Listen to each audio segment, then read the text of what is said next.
Today was not going to be the day.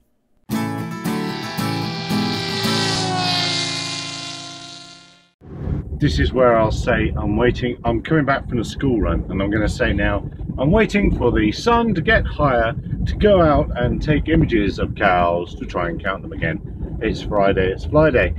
But the reality is I can't find my DJI charger. So what I'm really going home to do is go and find my charger.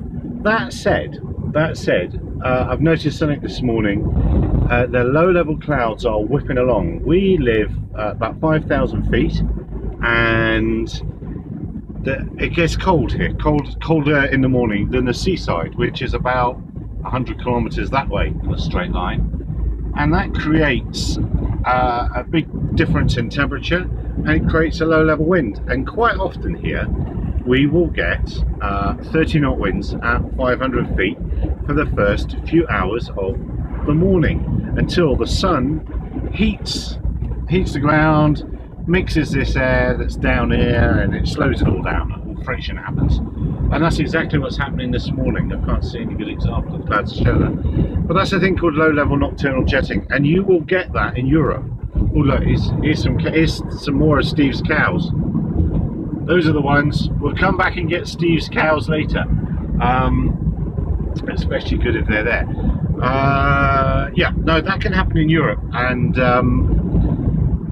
it can give you quite a shock if you're flying something like a hot air balloon. It'd be flat, calm on the surface, and you'll go up. You'll be doing 30 knots and whizzing along, and you don't have the endurance to wait until that effect goes away. So you normally have to find a deep valley and dive yourself down into it.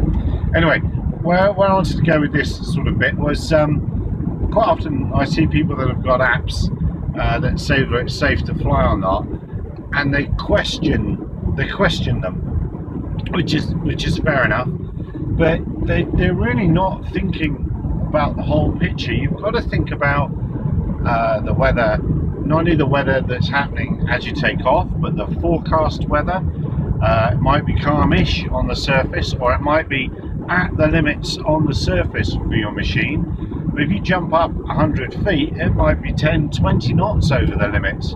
And guess what? They won't work so well then. I have a feeling that a lot of people expect far too much out of their flying machines. When you move house and you just start chucking stuff in boxes in panic mode, while the DJI charger was one of the things at the end in that panic mode. So it's in one of these here somewhere. I didn't find the charger, and even my simulated flying didn't go very well today. We shall have to see what tomorrow brings.